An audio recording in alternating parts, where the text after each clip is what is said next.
नमस्कार, स्वागत है आप सभी का खबर उत्तराखंड में। मैं हूं आपके साथ शापनी पटनायक। बुलेटिन की शुरुआत करेंगे। उत्तराखंड के मुख्यमंत्री पुष्कर सिंह धामी आज तय कार्यक्रम के अनुसार चंपावत के दौरे पर रहे और इस दौरान सबसे पहले मुख्यमंत्री ने टनकपुर रोडवेज वर्कशॉप का निरीक्षण किया। साथ ही टनकपुर में आधुनिक ISBT की तर्ज पर 57 करोड़ की लागत से बस अड्डे बनाए जा रहे हैं, जिसके उपरांत मुख्यमंत्री धामी टनकपुर के गांधी मैदान में आयोजित हरेला क्लब उतारणी कौतिक मेले में पहुंचे, जहां आयोजकों और स्थानीय कार्यकर्ताओं ने मुख्यमंत्री का भव्य स्वागत किया। कार्यक्रम की शुरुआत में ही मुख्यमंत्री ने क्षेत्र के विकास के लिए की जाने वाली लगभग 100 करोड़ की विभिन्न विकास योजनाओं का शिलान्यास एवं लोकार्पण किया और इस दौरान स्थानीय कलाकारों ने कई सांस्कृतिक कार्यक्रमों का प्रस्तुतिकरण भी किया। मुख्यमंत्री ने सभी कलाकारों एवं आयोजकों को उनके योगदान के लिए सराहा है। वहीं जनता को संबोधित करते हुए मुख्यमंत्री ने कहा कि मोदी जी के नेतृत्व में देश में सांस्कृतिक उत्थान आया है।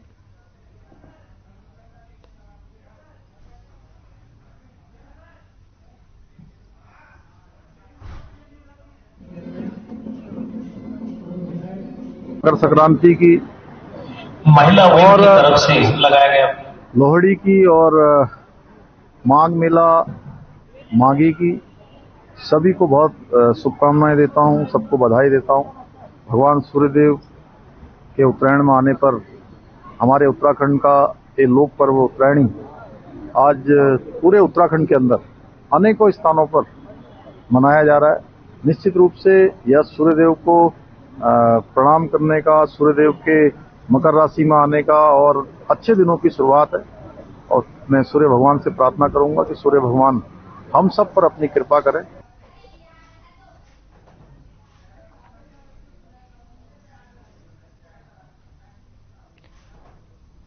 तो मकर संक्रांति पूरे भारत और नेपाल में किसी न किसी रूप में मनाया जाता है। पौष मास में जब सूर्य मकर राशि पर आता है तभी इस पर्व को मनाया जाता है। वर्तमान शताब्दी में ये त्योहार जनवरी माह के 14वें या 15वें दिन ही पड़ता है और इस दिन सूर्य धनु राशि को छोड़ मकर राशि में प्रवेश करता है। वहीं मकर संक्रांति के अवसर पर कैबिनेट मंत्री गणेश जोशी ने अपने आवास पर खिचड़ी का वितरण किया, जिसमें बीजेपी के कार्यकर्ताओं के साथ साथ गणेश जोशी की बेटी नेहा जोशी भी प्रसाद वितरण में हिस्सा ली।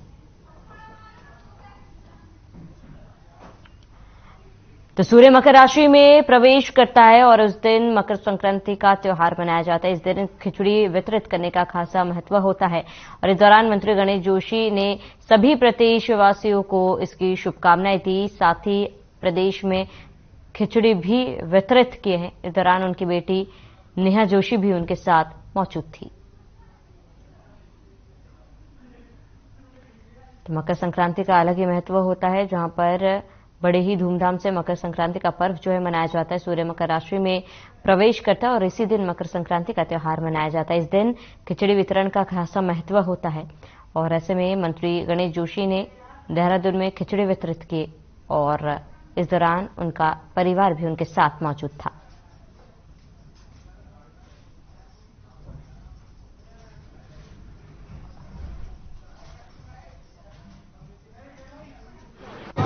सबसे पहले तो मैं आपके चैनल के माध्यम से देशवासियों को, प्रदेशवासियों को मकर संक्रांति की हार्दिक शुभकामनाएं देता हूं, बधाई देता हूं, क्योंकि मकर संक्रांति देश के विभिन्न भागों में अलग अलग उससे मनाई जाती है।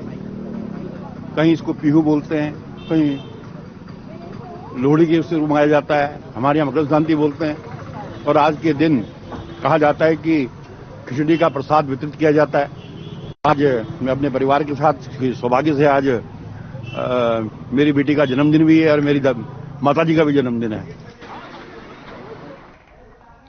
तो मंत्री गणेश जोशी ने आज खिचड़ी वितरित किया है। उन्होंने कहा कि प्रदेशवासियों को मकर संक्रांति के अवसर पर हार्दिक शुभकामनाएं और इस दिन आपको बता दें कि खिचड़ी वितरण का खासा महत्व होता है और ऐसे में पूरे जिले भर में मंत्री गणेश जोशी ने खिचड़ी वितरित किए और आज उनकी बेटी का भी जन्मदिन था और इस दौरान उन्होंने स्थानीय में खिचड़ी वितरित की और इस दौरान उनका सहपरिवार उनके साथ मौजूद था।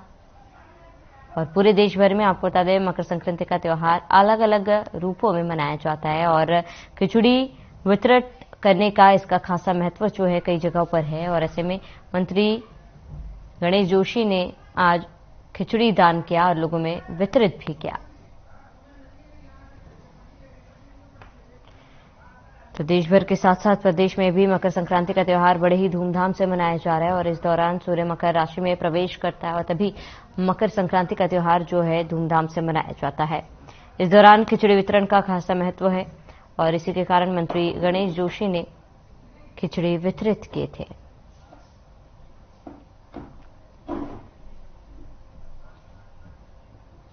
तो ये तस्वीरें आपको दिखा रहे हैं जहां पर बड़ी धूमधाम के साथ मकर संक्रांति का त्यौहार मनाया जाता है और ऐसे में इस दौरान खिचड़ी पर्व की हार्दिक शुभकामनाएं थी। सचिव आपदा प्रबंधन डॉक्टर रंजीत कुमार सिन्हा ने जोशीमठ में हो रहे भू धंसाव और भूस्खलन को लेकर राज्य सरकार द्वारा किए जा रहे राहत और बचाव, स्थायी अस्थायी पुनर्वास आदि से संबंधित कार्यों की जानकारी देते हुए बताया कि राज्य सरकार की ओर से प्रति परिवार विस्थापन के लिए अग्रिम रूप से 125 परिवारों को 187.50 लाख रुपए की धनराशि वितरित कर दी गई है।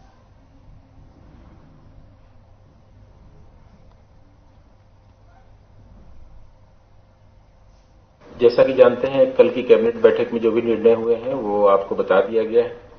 उसमें जो प्रोग्रेस हुई उसके बारे में बताएंगे आपको। जोशीमठ में जो स्थिति है उसमें भवनों की संख्या, जिसमें सर्वे चल रहा था उसमें संख्या 782 हो गई है भवनों जिसमें दरारों का सर्वे हुआ है। जो वार्ड सुरक्षित घोषित किए गए 4 वार्ड है, कल बताया गया था आपको। उसमें असुरक्षित क्षेत्र में स्थित भवनों की संख्या 148 है, जो 4 वार्ड है उसमें।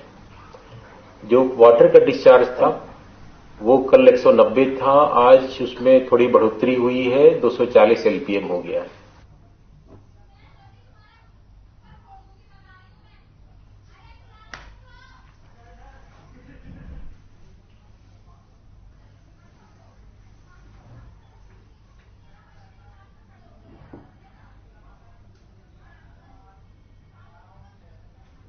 अगली खबर, जैतपुर धोसी प्राथमिक विद्यालय में हुई चोरी का पुलिस ने खुलासा कर दिया है। चोरी के सामान के साथ एक आरोपी को गिरफ्तार किया, जबकि एक आरोपी फरार है। एसपी अभय सिंह और सीओ वंदना वर्मा ने ITI थाने में घटना का खुलासा करते हुए बताया कि राजकीय उच्च प्राथमिक विद्यालय जैतपुर धोसी के प्रधानाध्यापक प्रमोद कुमार ने ITI थाने में चोरी की रिपोर्ट दर्ज कराई थी, जिसमें उन्होंने बताया है कि अज्ञात चोरों ने स्कूल के कंप्यूटर कक्ष से एक LED स्मार्ट टीवी, कंप्यूटर का मॉनिटर, UPS और 2 स्पीकर सामान चोरी कर लिया है। ITI थाना प्रभारी आशुतोष सिंह की अगुवाई में केस की जांच की जाएगी। इसी दौरान मुखबिर की सूचना पर आरोपी को गिरफ्तार कर लिया गया और आरोपी के कब्जे से चोरी किया गया सामान भी बरामद हो गया।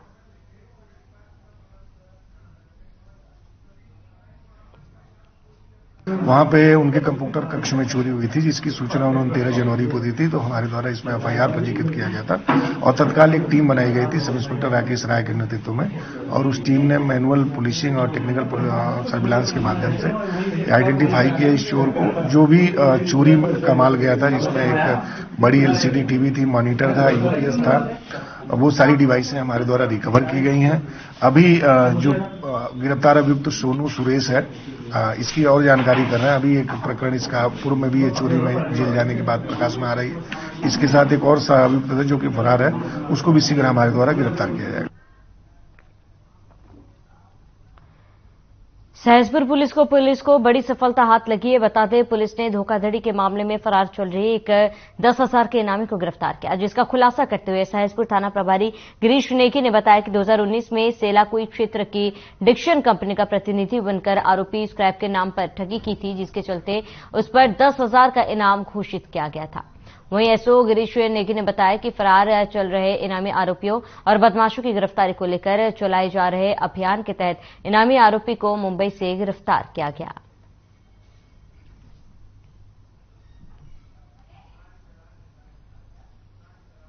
ये वर्ष 2019-20 में एक प्रकरण सेलाकुई डिक्शन कंपनी के जले हुए स्क्रैप को खरीदने को लेकर एक रमेश कुमार हैं, उनके द्वारा एक मुकदमा लिखवाया गया है थाना सहसपुर पर, जिसमें एक अभियुक्त किरण पुरुषोत्तम ने फर्जी धोखाधड़ी करके नकली डिक्शन कंपनी का प्रतिनिधि बनकर रमेश कुमार जी से 12 लाख रुपए ठग लिए थे।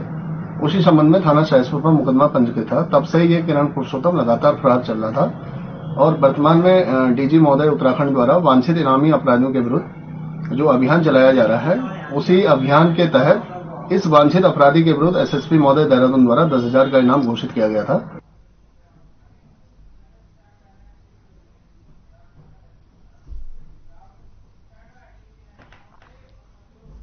तो सड़क सुरक्षा सप्ताह के तहत पुलिस एम्स ट्रॉमा सेंटर के डॉक्टर की टीम समेत एनजीओ के साथ मिलकर जागरूकता रैली निकाली। रैली के माध्यम से लोगों को ट्रैफिक नियमों की जानकारी देकर जागरूक किया गया। हेलमेट न पहने हुए लोगों को पुलिस ने हेलमेट पहनाकर ट्रैफिक नियमों का पालन करने की अपील की और साथ ही लोगों को शपथ दिलाई गई। बता दें कि अनवर खान टुयाई और एम्स ट्रॉमा सेंटर के डॉक्टरों की टीम ने मिलकर रैली का आयोजन किया। रैली शहर के मुख्य मार्गों से होते हुए वापस ऋषिकेश कोतवाली पहुंचकर समाप्त हुई।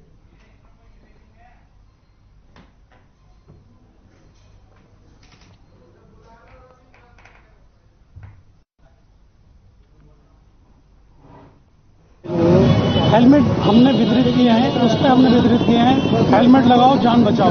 एक हमारा ये स्लोगन ऋषिकेश पुलिस द्वारा ये चलाया गया है और उसमें हमने एम्स द्वारा भी नुक्कड़ नाटक का यहाँ आयोजन किया गया है। लोगों को ये बताया जा रहा है कि नुक्कड़ नाटक के माध्यम से कि हेलमेट कितना जरूरी है, ड्रिंक एंड ड्राइव शराब पी के गाड़ी चलाने से कितना नुकसान है, ओवरलोडिंग, ट्रिपल राइडिंग, स्टंट करना और रश ड्राइविंग करना और रेड लाइट जंप करना, इसके नुकसान क्या क्या है।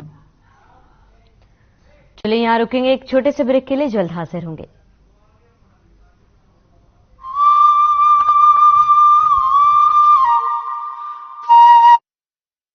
संकल्प नए उत्तराखंड का। शिक्षा के प्रकाश से उत्तराखंड में विकास के पथ को सुगम बना रही है धामी सरकार। प्रदेश सरकार अपने नागरिकों को अधिक से अधिक शिक्षित करने के लिए अच्छी से अच्छी शिक्षा की व्यवस्था करने को प्रतिबद्ध है। हमारे राज्य का हर बच्चा शिक्षित हो, इसके लिए राज्य सरकार पूरी दृढ़ता के साथ शिक्षा के क्षेत्र में शानदार कार्य कर रही है। उत्तराखंड मुख्यमंत्री बालश्रय योजना किसी भी प्रकार की आपदा, महामारी एवं दुर्घटना के कारण अनाथ हुए बच्चों को पहली कक्षा से लेकर 12वीं कक्षा तक की पढ़ाई कराएगी राज्य सरकार। यही नहीं, बच्चों को किताबें, वर्दी, जूते, मोजे, लिखने पढ़ने की सभी सामग्री भी निःशुल्क देने की है व्यवस्था। उत्तराखंड फ्री टैबलेट योजना। निःशुल्क टैबलेट वितरित योजना के तहत प्रदेश में लगभग 2,65,000 विद्यार्थियों को पढ़ने के लिए राज्य सरकार ने टैबलेट की दी सौगात, ताकि आर्थिक तंगी से परेशान छात्रों को पढ़ाई में न हो कोई परेशानी। उत्तराखंड उदयमान छात्र योजना। छात्रों को उच्च शिक्षा प्राप्त करने के लिए प्रोत्साहित करते हुए केंद्र लोक सेवा आयोग और उत्तराखंड लोक सेवा आयोग की प्रारंभिक परीक्षा पास करने वाले 100 छात्रों को इस योजना का लाभ देते हुए सरकार 50,000 का अनुदान दे रही है, ताकि प्रतियोगी मुख्य परीक्षा की तैयारी कर सकें। आज प्रदेश में शिक्षा व्यवस्था में बुनियादी सुधार के लिए कई महत्वपूर्ण कदम उठाए जा रहे हैं, जिसका परिणाम है कि छात्र बन रहे सशक्त और हो रहे आत्मनिर्भर, क्योंकि उत्तराखंड में बेहतर शिक्षा व्यवस्था के लिए समर्पित है धामी सरकार। जो आने वाले 25 साल आजादी का अमृत काल, जो हमारी बहनें बैठी हैं, हमारी बेटियां बैठी हैं, हमारे बेटे बैठे हैं, अगले 25 साल इन्हीं के नाम होने वाले हैं। नया भारत बनाने का, एक समृद्ध भारत बनाने का, एक शक्तिशाली भारत बनाने का और दुनिया का नेतृत्व करने वाला भारत बनाने की जिम्मेदारी अमृत काल में हमारे इन नौनिहालों पर है। आओ पढ़ें और पढ़ाएं, उत्तराखंड को खुशहाल बनाएं।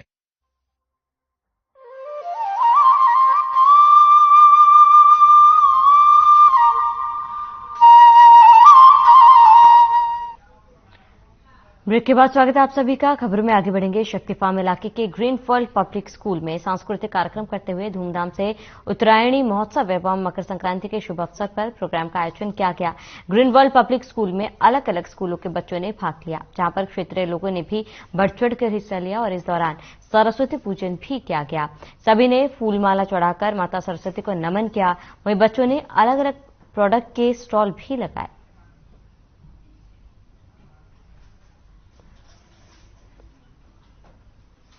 उत्तरायणी कार्यक्रम, जैसा कि आप जानते हैं कि जब सूरज दक्षिणायन से उत्तर की ओर आता है, आपको मालूम है कि जीवन का जो स्रोत होता है वो सूरज होता है।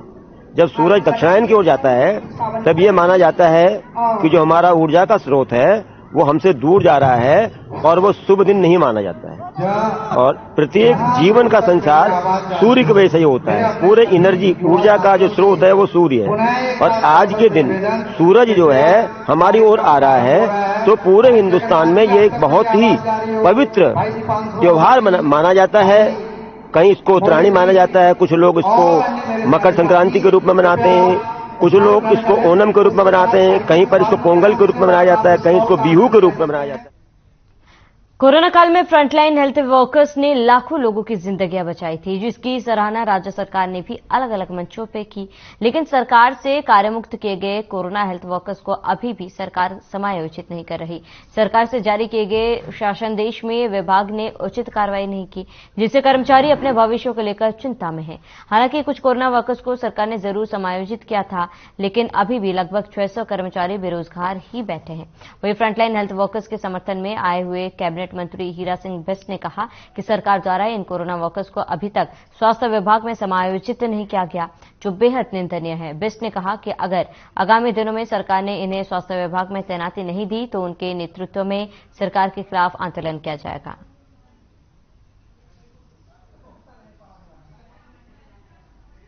सर्टिफिकेट इनका है, किसी नर्स का, किसी इलेक्ट्रीशियन का है, कोई किसी उसमें काम किया है, योगदान दिया। और उसमें योगदान दिया जब बाप बेटे को देखने जाता हॉस्पिटल में, पति पत्नी को नहीं देखते, डरते थे महामारी में, उस समय इन्होंने अपने परिवार और अपने जीवन को हथेली पर रखकर वहाँ सेवा की है, ऐसे नहीं मांग रहे। और सरकार ने आश्वासन दिया था और सबसे लंबा संघर्ष चला। ये 2-2.5 हजार लोगों ने 2-3 महीने आंदोलन किया, बरसात में, ठंड में, कितने महीनों हमारे छोटे बहने भाइयों ने, सरकार ने आश्वासन दिया।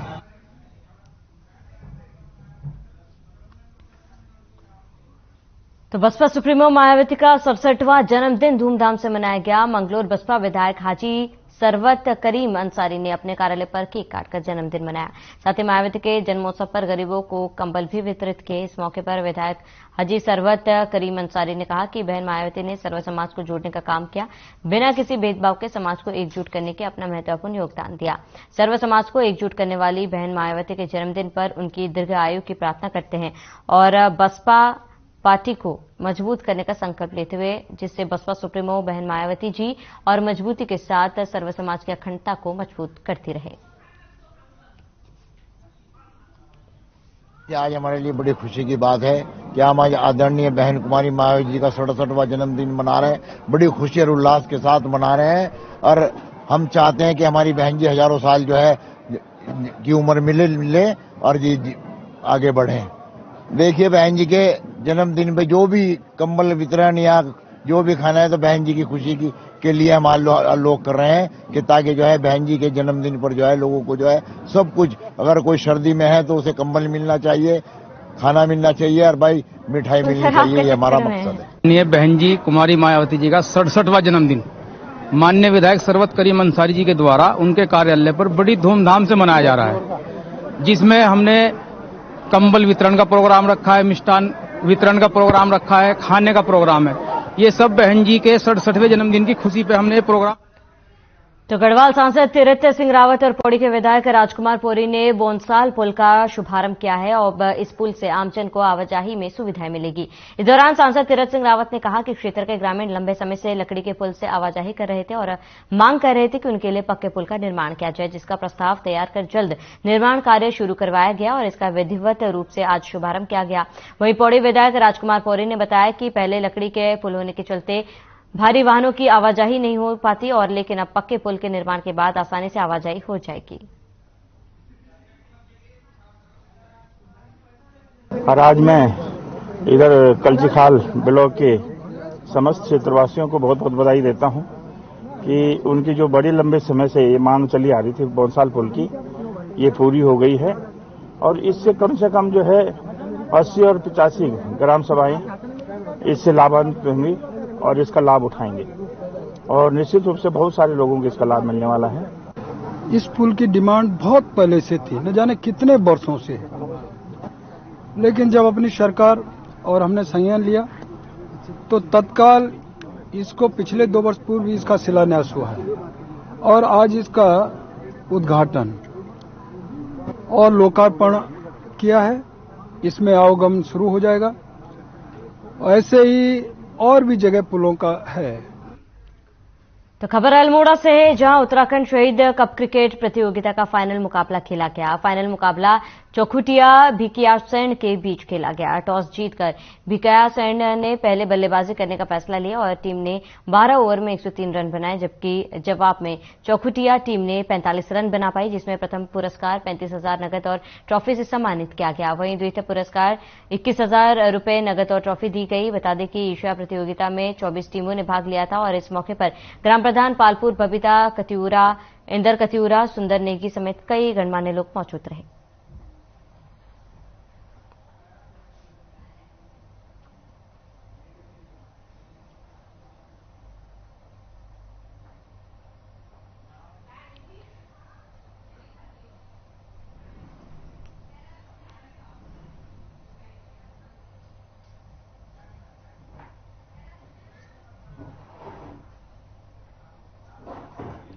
तो स्वास्थ्य सचिव डॉक्टर आर राजेश कुमार ने मसूरी उप जिला चिकित्सालय का औचक निरीक्षण किया। स्वास्थ्य सचिव ने उप जिला चिकित्सालय में अव्यवस्था और गंदगी देखकर संबंधित अधिकारियों को फटकार लगाई। अस्पताल में नियुक्त डॉक्टर और कर्मचारियों की अनुपस्थिति पर सीएमएच से जवाब तलब किया। उन्होंने अस्पताल प्रबंधन को अस्पताल में तैनात डॉक्टर और कर्मचारियों को बिना सीएमओ के अनुमति के अवकाश न जाने के निर्देश दिए। इस दौरान उन्होंने इमरजेंसी रूम, डॉक्टर कक्ष, आईसीयू, सिटी स्कैन समेत अन्य सुविधाओं की जांच की। इस मौके पर उन्होंने डीजी हेल्थ उत्तराखंड को फोन कर निर्देश दिए कि वह तत्काल मसूरी में रहकर मसूरी के उप जिला चिकित्सालय की सभी कमियों को दूर कर अस्पताल में स्टाफ की कमियों को दूर करें।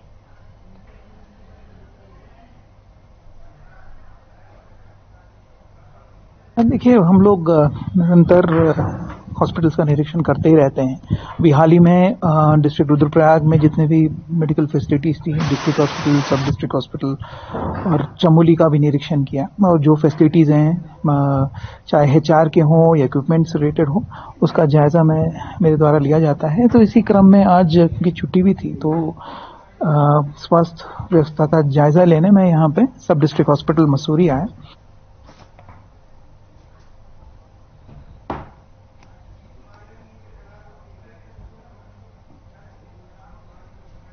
तो अल्मोड़ा जिले के रानीखेत चौबटिया आर्मी कैंपस स्थित ऑफिसर आवासीय कॉलोनी में भीषण आग लगी। सूचना मिलते ही फायर स्टेशन और कोतवाली रानीखेत पुलिस टीम टेंडर सहित मौके पर पहुंची। जवानों ने फायर उपकरणों से भीषण आग को बुझाने का कार्य शुरू किया, लेकिन आग इतनी भीषण थी, फायर स्टेशन अल्मोड़ा से भी फायर टेंडर को बुलाना पड़ा।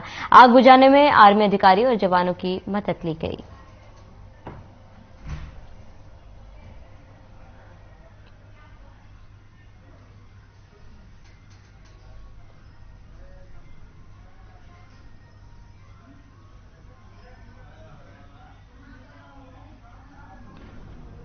तो ऋषिकेश के वाल्मीकि नगर में एक फाइनेंसर के घर फर्जी सीबीआई अधिकारी बन छापेमारी करने वाले गिरोह को गिरफ्तार किया है। एसओजी देहात ने राजस्थान के उदयपुर से गिरफ्तार करने में सफलता हासिल की है। मामले का खुलासा एसएसपी दलीप सिंह कुंवर ने किया। उन्होंने बताया कि पकड़े गए आरोपी का नाम पवनदीप उर्फ परमजीत है, जो दिल्ली के रोहिणी इलाके का रहने वाला है, जिसने अपने साथियों के साथ मिलकर स्पेशल 26 फिल्म की तर्ज पर ऋषिकेश के वाल्मीकि नगर में फाइनेंसर के घर लूट की वारदात की थी, जबकि यह लंबे समय से फरार चल रहा था। इसकी गिरफ्तारी के लिए 10,000 का इनाम भी रखा गया था।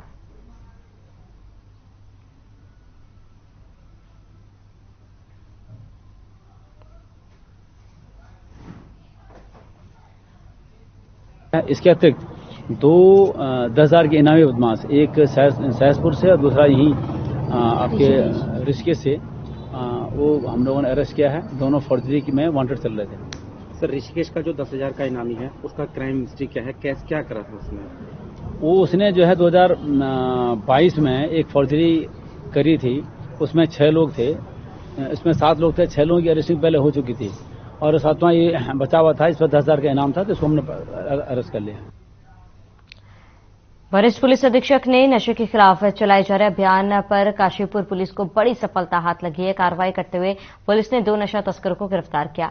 बता दें, काशीपुर कोतवाली पुलिस ने नशे पर रोकथाम के लिए नगर 2 क्षेत्र में कार्रवाई की और इस दौरान मादक पदार्थों को बेचने आए 2 तस्करों को दबोच लिया। क्षेत्राधिकारी वंदना वर्मा ने जानकारी देते हुए कार्रवाई का खुलासा किया।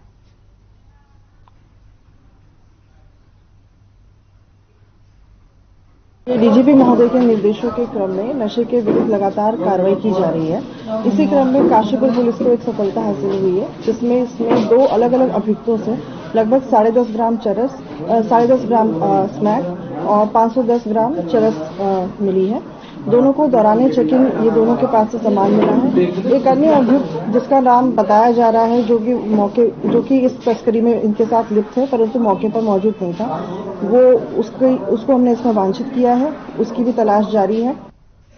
तो आपदा सचिव रंजीत सिन्हा ने प्रेस कॉन्फ्रेंस की और इस दौरान उन्होंने जोशीमठ के हालातों पर तमाम जानकारियां साझा की। आपदा सचिव रंजीत सिन्हा ने बताया कि जोशीमठ में दरारें वाले मकानों को संख्या बढ़कर 782 हो गई है। इसके अलावा 8 वार्डों में 148 भवन असुरक्षित चिन्हित किए गए। जेपी कॉलोनी में वाटर का डिस्चार्ज बारिश की वजह से बढ़ गया। बता दें कि कल वाटर डिस्चार्ज 190 एलपीएम था जो आज बढ़कर 240 एलपीएम हो गया। जोशीमठ में आपदा की जद में आए 223 परिवारों को अभी तक शिफ्ट किया जा चुका है। इसके साथ ही आपदा सचिव रंजीत सिन्हा ने यह भी बताया कि किराए के मकान की मांग के लिए 10 और परिवारों ने आवेदन किया। इसके अलावा 125 परिवारों को 1.5 लाख की राहत धनराशि बांटी गई। रंजीत सिन्हा ने जवाब देते हुए कहा कि कितना मुआवजा दिया जाएगा इसके लिए डिटेल सर्वे चल रहा है।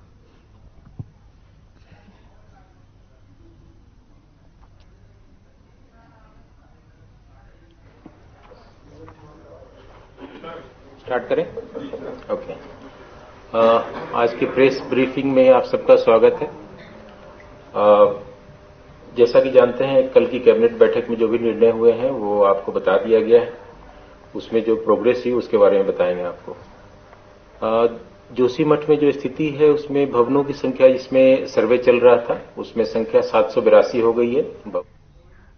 देश के कई राज्यों में धोखाधड़ी से लाखों रुपए की रकम ठगने वाले अंतर्राज्यीय गिरोह के 6 सदस्यों को रानी पोखर पुलिस ने गिरफ्तार करने में सफलता हासिल की, जिनके कब्जे से पुलिस ने एक कार, 12 मोबाइल, इंटरनेट की टुंकल, आधा दर्जन से ज्यादा एटीएम कार्ड और अलग अलग कंपनियों के मोबाइल सिम बरामद किए। आरोपी ने कुछ दिन पहले रानी पोखरी स्थित एक सीएमसी सेंटर संचालक के बैंक खाते को ठगी की रकम मंगाने के लिए इस्तेमाल किया।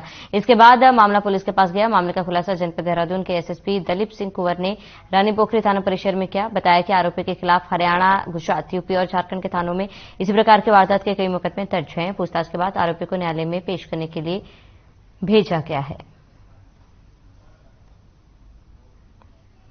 तो विजय भट्ट जी हैं जो सीएससी सेंटर चलाते हैं, उनको दो व्यक्ति आकर के कहते हैं कि साहब हम आपके अकाउंट में 50,000 रुपये डाल रहे हैं और आएगा तो आप हमको जो है वो पैसे दे देना। उसने भल मनसात में जब उसके अकाउंट में पैसा आ गया, कंफर्म हो गया, आ गया है, तो उसने 49,500 दे दिए।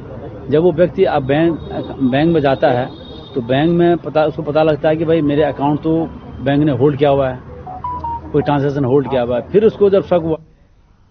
खबर चमोली से, जहां निकोल नदी में शनिवार देर शाम कुछ शरारती तत्वों के द्वारा नदी में ब्लीचिंग पाउडर डालने से कई छोटी बड़ी मछलियों की मौत हो गई, जिसके बाद नदी किनारे लोगों का हुजूम उमड़ पड़ा। इस दौरान बीजेपी मंडल अध्यक्ष और वीरेंद्र पाल भंडारी ने बताया कि हम इस प्रकार के जीवों को बड़ी मात्रा में हत्या करना एक बड़ा अपराध है। ऐसे लोगों पर वन विभाग को कड़ा एक्शन लेना चाहिए।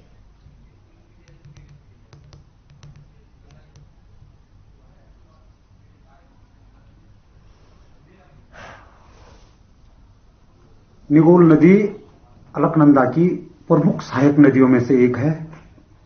इसका उद्गम स्थल तृतीय केदार भगवान तुंगनाथ जी के चरणों के नीचे भुलकुंड तोक से इसका उद्गम स्थल है। लेकिन उद्गम स्थल से नीचे हापला हनोली जहां से आबादी शुरू होती है और वहां से करीब 13 किलोमीटर का इस निगोल नदी का क्षेत्रफल है। और हापला हनोली से और लास्ट इस जहां ये अलकनंदा में मिलती है वहां उत्तरों कंडारी गांव तक कई वर्षों से शरारती तत्वों। चलिए, इसी के साथ इस बुलेटिन में मेरे साथ इतना ही। देश और प्रदेश की तमाम बड़ी खबरों के लिए आप बने रहिए हमारे साथ।